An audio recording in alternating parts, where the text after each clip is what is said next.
జై శ్రీమన్నారాయణ.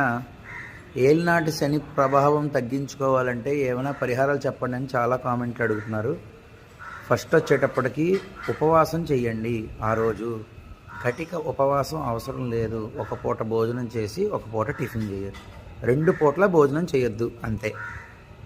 నంబర్ 2, ఒక నల్ల బట్ట తీసుకుని దాన్ని ఒత్తుల కింద ఇలాగా సన్నగా కట్ చేసుకుని నువ్వుల నూనెతో ఆ నల్ల బట్ట కట్ చేసిన ఒత్తులు ఆ గుడ్డతో దీపారాధన చేయండి. మీ ఇంట్లో దేవుడి మందిరం దగ్గర చేయొచ్చు, తప్పేం లేదండి, దోషమేం లేదు, ఇంట్లోనే చేయొచ్చు. లేదు రోజు గుడికలు చేస్తానంటే చేయండి, తప్పలేదు. 3వది, రావి చెట్టుకి 11 ప్రదక్షిణాలు చేసి ఒక గ్లాసుడు పాలు రావి చెట్టు మొదట్లో పోయండి. పోసి ఎక్కడైతే పోసారో అక్కడ తడిగా మట్టి ఉంటుంది కదా, ఆ మట్టిని తీసి నుదుటను బొట్టు పెట్టుకోండి. ఇలా 3 పరిహారాలు చేయండి, చాలా బాగుంటుంది.